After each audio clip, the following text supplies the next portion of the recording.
We are a generation raised on the gospel of the meet cute, baptized in the flickering light of a silver screen that promised us a love written in the stars. But what happens when the stars are just studio lights and the destiny we have been chasing is nothing more than a beautifully shot delusion? Behind the soft focus lens and the swell of the violence lies Maya, the great illusion. It is a world where obsession is marketed as passion, where the violation of a boundary is rebranded as a grand gesture, and where we are taught to trade the steady warmth of a partner for the frantic hollow ache of limerence. We have been conditioned to believe that love is a lightning strike, a cosmic entitlement that justifies any betrayal and forgives every red flag. We have been fed a script that treats no as a challenge and forever as a foregone conclusion. In this essay, we are pulling back the velvet curtain. We are deconstructing the cinematic architecture of our own heartbreak to see how the movies can just teach us how to love, they taught us how to lose ourselves in a dream we were never meant to make up from.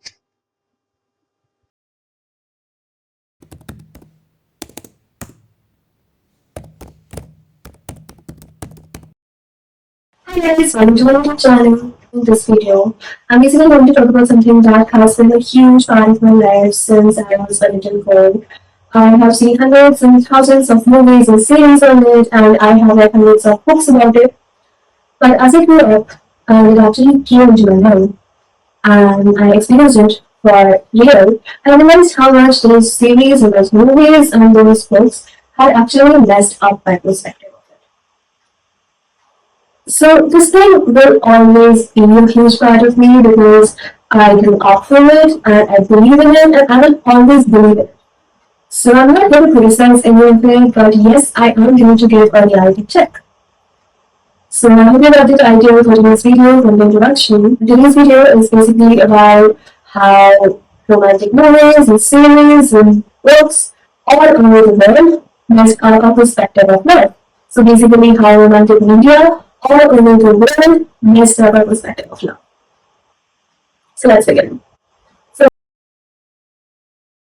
firstly, I want to talk about the spark or the instant chemistry or the love at first sight or getting the butterflies which have been romanticized so damn much that is actually a big neurological crack.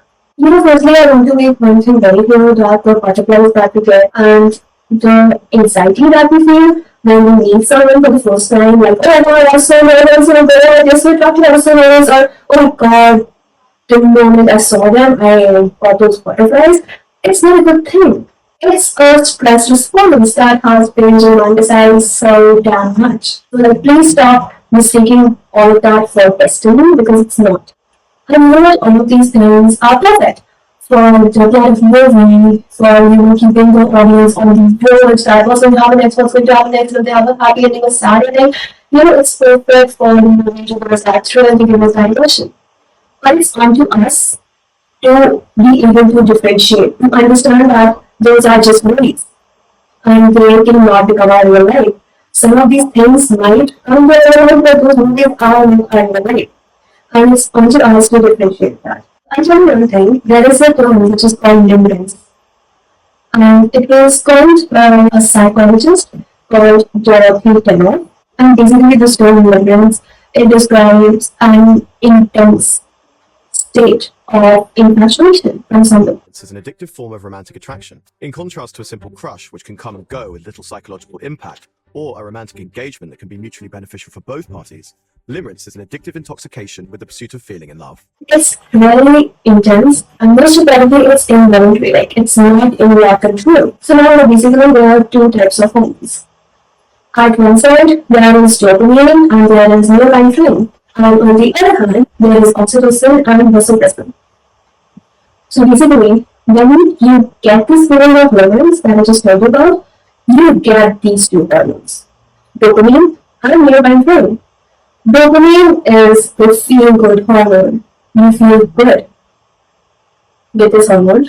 And obviously, when you are being good with something, we become addicted to it. And this norepinephrine is actually a hormone that makes us very energetic. It gives us energy, it makes us alert. So these two hormones together give us the butterflies. So basically, there is this feeling of limerence, and when you feel this feeling of limerence, you get these two hormones, and these two hormones together make you see the butterflies. Honestly, we have been conditioned from seeing hundreds and thousands of movies since we are kids. We have been conditioned to think that feeling the butterflies is a good thing, but it's not. Getting the butterflies is actually very similar to a high stress response that our body feels a lot of times. Our palms become sweaty, we get anxious, we get that fear in our stomach, we all have had it, moving our questions. So it's not a good thing. Adrenaline also affects how your gut muscles contract, and scientists think that's partially what causes that tense, squirmy feeling. And then there are the other two hormones, which are oxytocin and vasopressin, and these are actually the relaxing hormones. So when the love is real, you don't really get the dopamine, you don't get norepinephrine, you actually get oxytocin and vasopressin, which are the relaxing hormones. Because if you are feeling better, basically, feeling the butterflies means your body is in high stress response, and it can be in this high stress response for a long time. You're emotionally worsen the state of your body. But if you get the relaxing hormones, which are there in true love, like oxytocin and vasopressin, that will actually make you feel good. That will actually make you better in the long run. The only thing is that these hormones, oxytocin and vasopressin, they don't give us that high that dopamine gives us. So we have been conditioned to think that it's boring, just because we are not getting high, but actually in the long term, that high is not adequate for us. And eventually, honestly, I have reached a point that I actually want that good in the relationship. I used to be women who used to run after the butterflies. I used to chase them, think that was a very good and all, but I have reached a point where I don't need that anymore. So, the other thing is that across the entire world, this high stress response has been romanticized as delusion, as emotional intensity. I'm going to stories with the help of newcomers. I don't know, this was a stressful newcomers, but I think we all have to realize that without 70% delusion. The thing is that I think it's the example of what is in the class. So even if you haven't watched the series, it's fine. Obviously, you can out there and watch everything. So there is a boy, Pompeo, and there is a girl, Zhang Jingyi. His favorite guy, she looked at the way he falls in love with her. The thing is that this series is a beautiful display of intermittent reinforcement. And this basically means that at one moment, Moon Jin-woo is really pretty to Zhang Jingyi. He's scrubbing her. 할 테야. 뭐? 네가 대신할 테면 어떤 일을 해주지?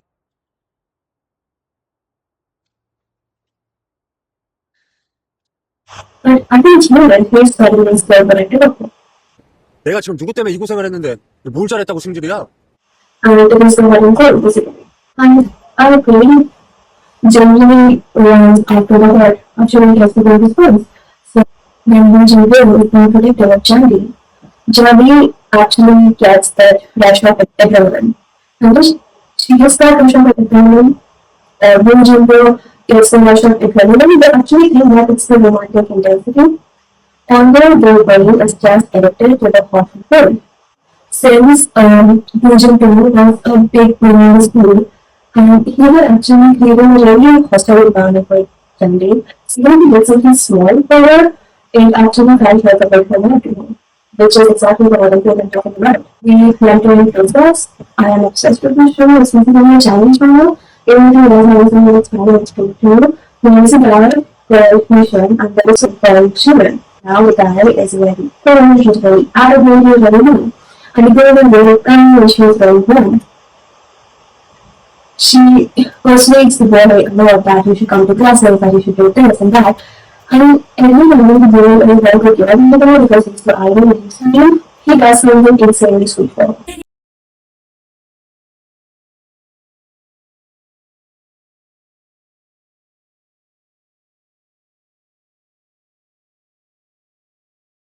So like the girl actually falls in love with him because her brain is like, it doesn't matter if this guy has been meaning you for 2 minutes.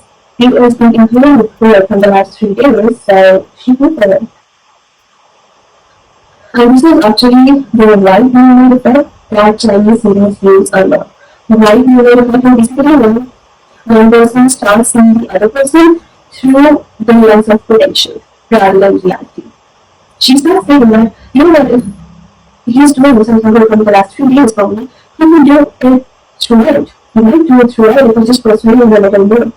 And the cycle begins, the pattern begins, and this is basically the idea of where you see the other person through repetition and not by reality. When a guy is very aggressive and toxic, and when he follows it up with something very sweet and kind, the other person's brain actually becomes wired to seek comfort from the very person that causes them the pain.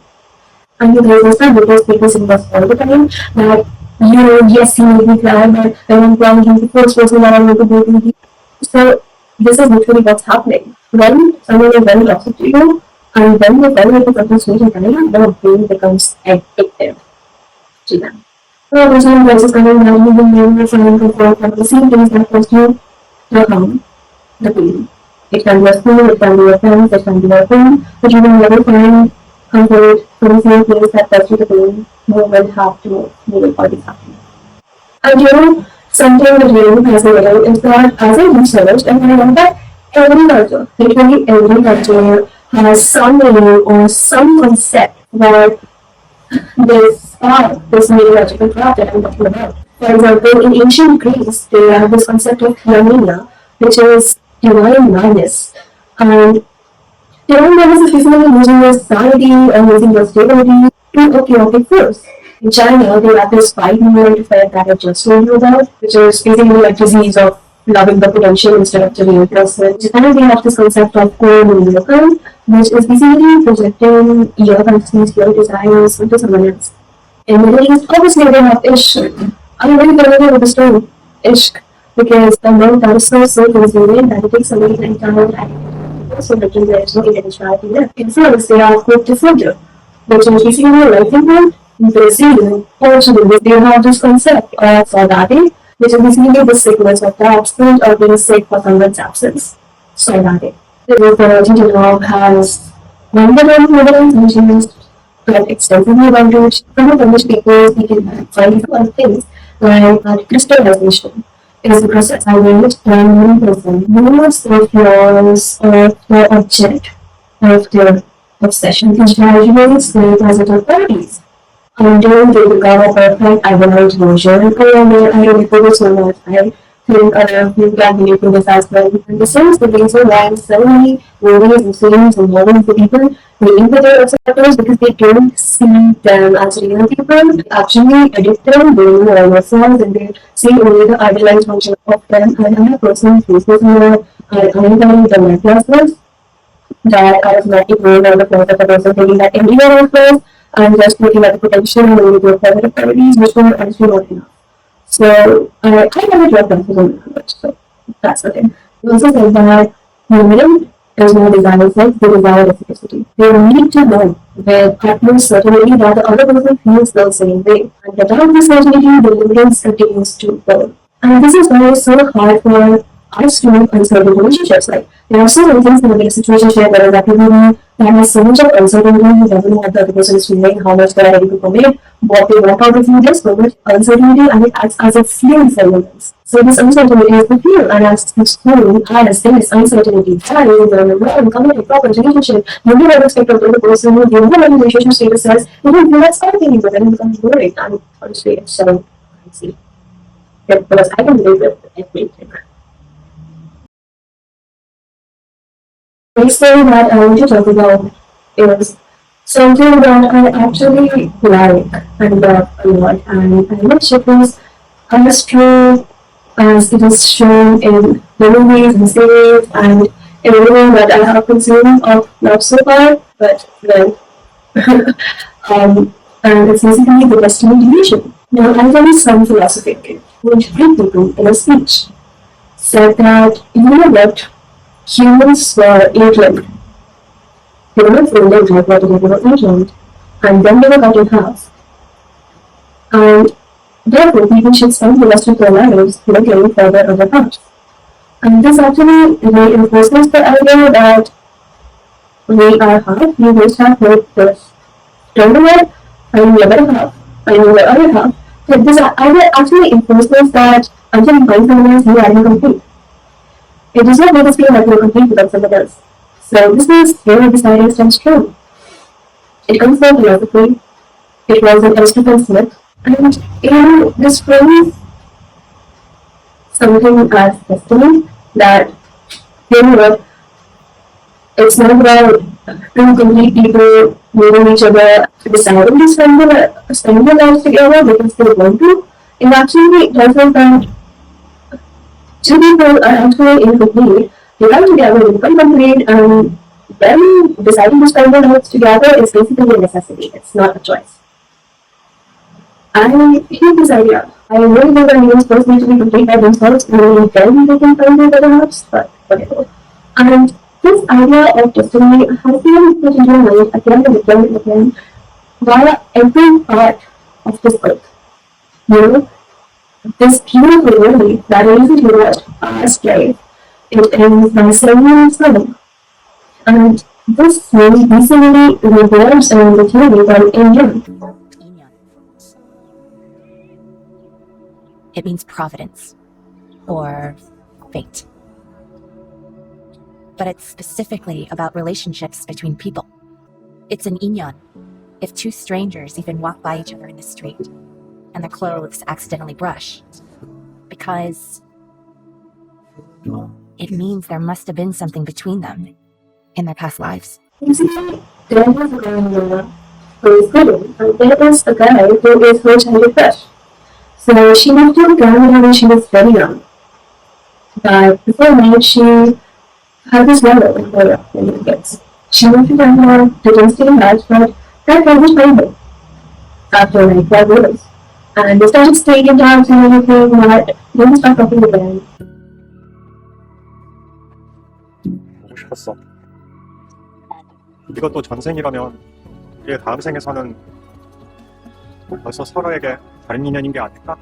I'm not sure. A few more years that I actually came to visit her after she had run from Canada to New York, and she was already married. But that guy came to visit her, and basically it was a beautiful story that revolved around the concept of destiny and in-yeon. Fate is not something that you'd go and try to get. Destiny and fate is something that just comes to you. In-yeon is about people who just enter your life. Something as small as the person that you bump into in the street can also be somebody that you get married to. It implies that the universe is pulling these two people together and creating this miracle of two people meeting each other. If two people get married, they say it's because there have been 8,000 layers of in-yeon over 8,000 lifetimes. Hence the idea that you will encounter, no matter how big, how small, how big is like literally your boyfriend, your girlfriend, or your parents, also obviously, and small is literally a person's special costume in the street market. Your encounter is ever a coincidence. It's always fate, it's always in-yeon. The depth of your connection in this lifetime is determined by your in-yeon. Basically by how much you impacted in your past lifetimes. Because there's literally a line where the sitting with a husband, I'm actually not going to we have had interactions in the past lives, but we were not enough for us to get married. 내 생각에는 우리 전생에 뭔가 있었어. 아니면 왜 우리가 지금 여기 있겠어? 근데 우린 이번 생에는 서로에게 그런 사람이 될 인연은 아닌 거야. 왜냐하면 우리가 거의 20년 만에 처음으로 같은 도시에 있는데 여기 네 남편이랑 함께 있는 거지. 8,000겹의 인연에 모인 사람인 거야. It's such a beautiful movie, it's such a beautiful theory. The person I brushed past in lucky today, we have been on the same train as me many years ago. My friends may have been my neighbors and students in the past lives. Basically, never was a getting married was the ultimate golden standard, and basically to get married to someone who have had 8,000 past lives connections. What was your point? Anything else? What's wrong with that movie? Because people not putting efforts into the relationship and just letting it go, thinking that we haven't had enough interactions in the past lives. I love these theories and fascinated by these theories, but they actually come with our real life senses. The person thinking that we're not going to work out, I'm not going to put any more effort into it because you're not going to be. There's no in-yeon. We probably didn't have any past life connections. I do have friends online who I have had past life connections with. It actually makes people who are going to do a lot of these relationships. Even in this movie, I actually did find that if a man is very wanted, if the man really wanted, this would have made it work. There was no need for the woman to like go ahead and get married. But yeah, that's what the movie was about. But that's not really real life. You don't just move out of the responsibility and say that there's no alien. You have to make it work, you have to put in the work. In India, we have this concept of Gerbner, which is the 7 books. So basically, in Indian marriages, when people get married, they put 7 rounds around the fire.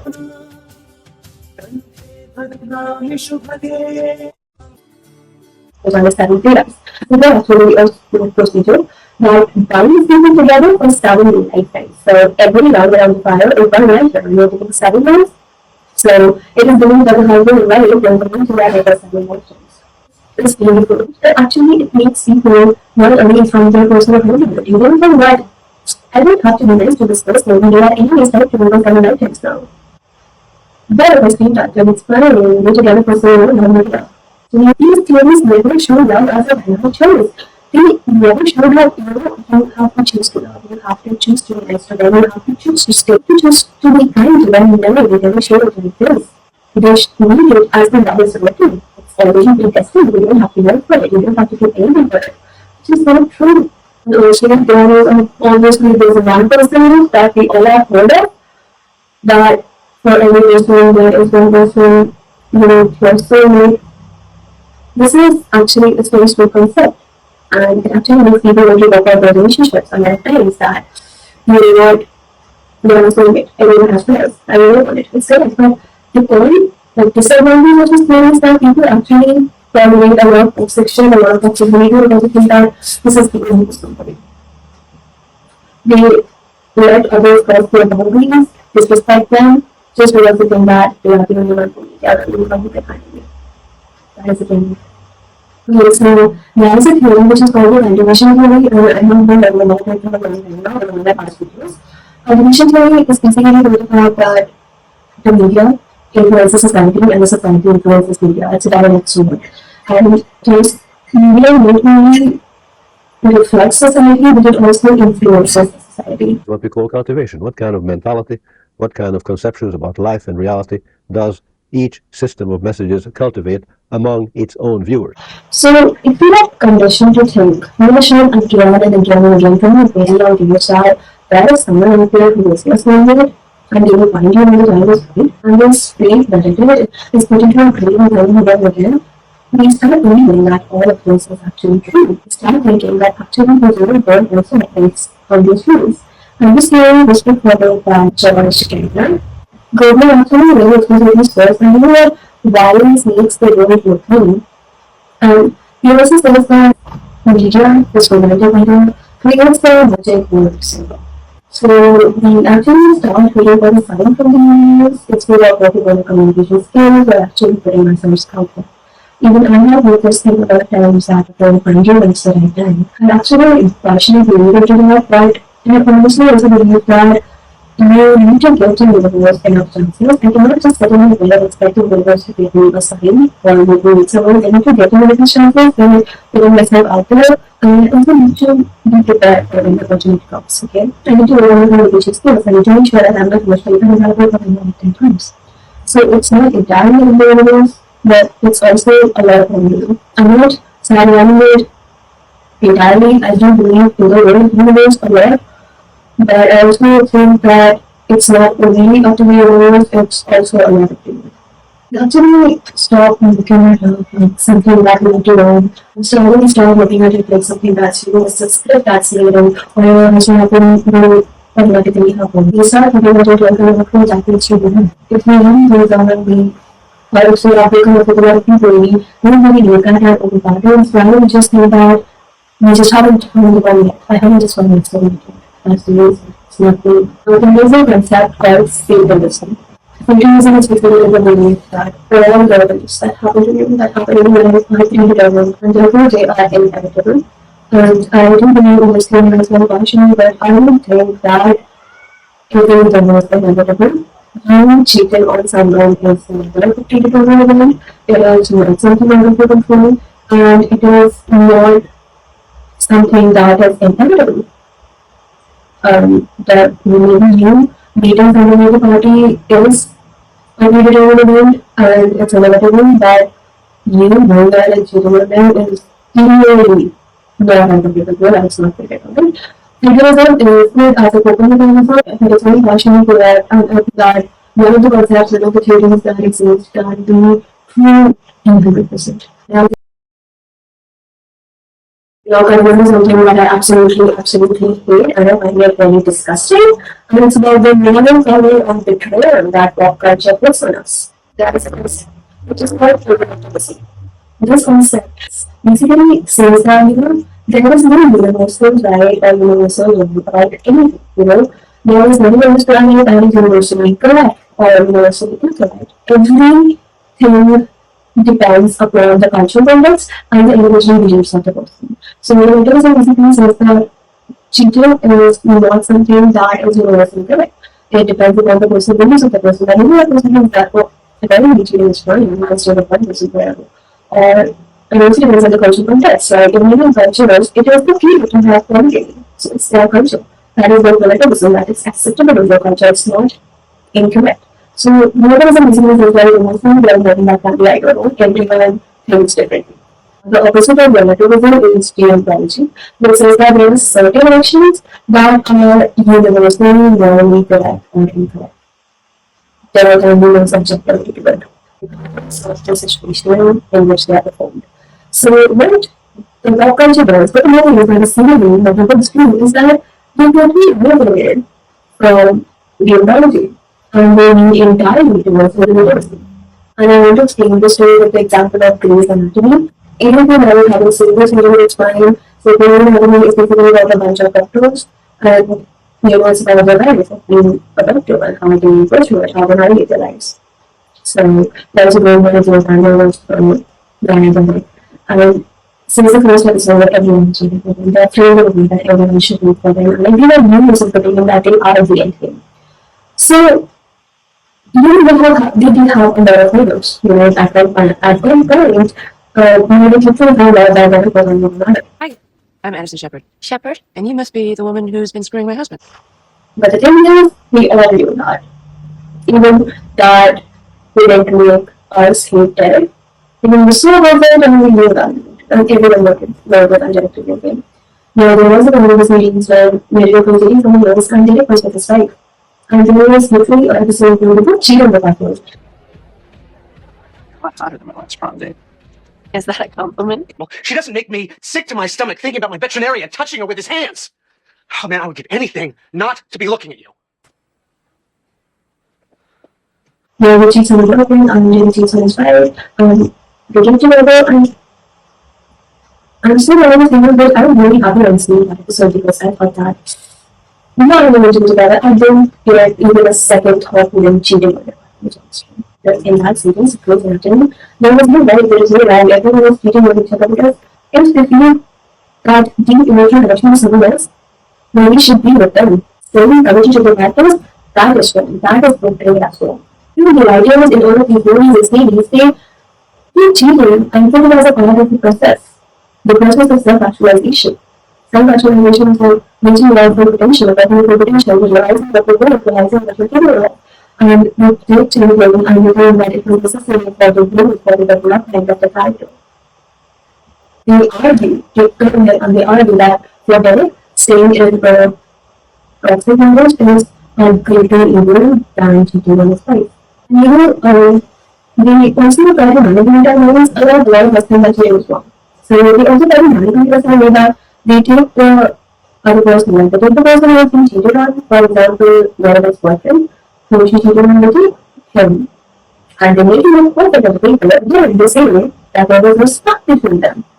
That he was just virtually empty, that he was just boring, there was no connection, there was no depth. Conflict. And this manipulation actually makes the audience feeling that cheating on the partner was very necessary. It was like breaking away from the cage rather than a violation of trust. It the movies, the series, the movies, they feel the movie that the audience itself starts giving the characters permission to cheat on their partners. And like cheating is so normalized in film, it's called love of flow, which is a night love. When someone Thursday is heavily influenced by existentialism. Existentialism is basically a philosophy that says that you don't come into this world with a purpose or any destined path. You come into this world as a blank state. You don't know anything. You don't have anything, and you grow up and you eventually, find your own path. You make mistakes. You learn from them, and basically you create everything yourself. So you have to basically create your own meaning with your own purpose, through your own choices, and through your own mistakes and through your own failures. Friends, I recently uses existentialism as the cover for Two Men and the Truth. There is a beautiful movie that I recently watched. It's called Use the Wall of Color. And in that movie, there are two girls, Adele and Emma, who are dating. And they come from different classes. Adele is from a working class, she works as a teacher, and the girl Emma, she is an artist. And she basically forces Adele to create something of her own, living with Emma thinks that that's the only way of life, that's the only way to feel fulfilled. And Emma doesn't like it, honestly.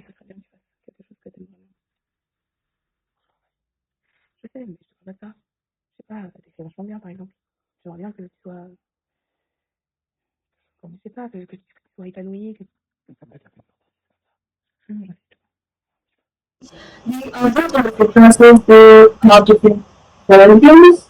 They are not compatible, honestly. And when Adele starts with Emma, because she does not really fit into Emma as well, with her friends, into her art scene, but she doesn't fit in with that. She's not friendly. Plus, when she does, there's no advantage. Very cover for the trail. Feeling lost, feeling lonely. The words are good. The heart has its reasons. That reason knows nothing of. And it's the worst aspect for his friends. So this is basically the argument that is used by the entire French cinema to shelter the arguments. Now, the thing that I'm going to talk about is something that I have hated since day one. And it's the persistent myth, which is honestly really creepy. There is a concept of sunk cost fallacy, and I'm going to pick it up and apply it over here because I think it goes with this concept and it actually explains the reason behind it. And sunk cost fallacy is basically doing something because of all the resources that you have already put into that thing. So if I'm pursuing a job from the last 5 years and I'm still not getting it, I will think that, in the last 5 years, I have already spent so much time in running after this job. I have spent so much money in filling out applications and going for interviews for this job that if I give up now, I will waste that 5 years. I will waste the time, that money that I have spent in those 5 years. So let's continue doing it. And this is the logic that I'm going to apply here, because if you're pursuing someone in the last 3 months or like 6 months and then they reject you would be like, no, now they have to accept me because I spent 6 months in pursuing them. I could have pursued someone else who would have said yes, or I could have dated like 2 people in 6 months.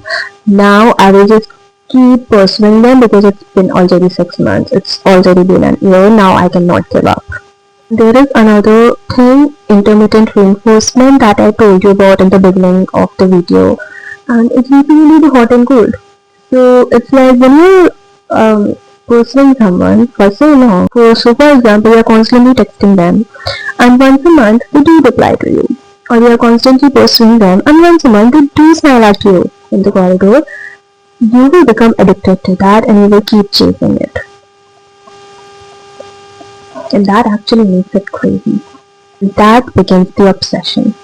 This is intermittent reinforcement. And also, in the movies, in series, in novels, everything, they are all very actor-centric, right? They show us the feelings and emotions and the logics of the people who is choosing the other person, who is pursuing the other person. But reality will not only be actor-centric, right? Yes, in reality, we do have the feelings and the motives of the person who is pursuing the other person, but reality is also target focused, like the person who is being pursued, are they comfortable with it? It is also about their right to say no, it is also about their right to privacy, also about their peace of mind. It has happened with me a lot that you say no to someone and they're going ahead and crying and crying to their friends, and their friends would come and they would be like, you're so harsh, you're so mean. Bro, like, think about me as well. I also have some peace of mind. I also have a life. What else was I supposed to do? Because if I keep talking to them, you would be like, you are giving them hints, and you still said no, you were leading them on. And if I, directly say no, you would be like, you're so rude, you're so mean, you don't care about other person's feelings. So, like, what am I supposed to do? Please tell me. And the another thing is that, there is a very fine line between being romantic and being creepy. And like most of the grand gestures that are shown in the pop culture, they are like so creepy, and they only make sense because we know that the other person is also in love with the first person. But otherwise, think about the fact that so many times people run to the airport to stop one person, and bro. Thing is, don't go. What? Please stay with me. I am so in love with you. Please don't go. Imagine if you don't like someone and they have been pursuing you constantly, and you're leaving the country and they literally reach the airport to stop you. And I think looking at these things so much kind of normalizes them, but I don't think they should be normalized. And you know what, last thing I want to say is that we don't see the world as it is, we see the world as we are. And this concept has been in Indian philosophy since a very long time, which is called Maya. Maya is basically the projection. So for example, when you are in a dark room and you see a snake and you jump out of fear, when you open the light you realize it's just a rope. So the snake was not real, but your fear was real. The world that we interact with, the romance, the crazy love, the cheating, the betrayal, the romantic big gestures, the money, they are all snakes. And the underlying, the unchanging reality, which is true emotional love, long-term stability, relaxing love, that is the reality. All the other things that I just talked about, they are the snakes. But the true love, the deep love, the love you feel for the person that you would never cheat on, you would never get tired of them, the love you feel for a person when you accept all their flaws, that is the real love. So that is the root, is the underlying, never changing reality. Really wanted to talk about all of this for a really long time, because every time I watch a movie or some series or I'm reading some crazy novel, I am in love with them. But these are the things that constantly run into my mind, and I really wanted to put them out there. So yeah, this is it for this video. I will see you all in the next one. Bye bye.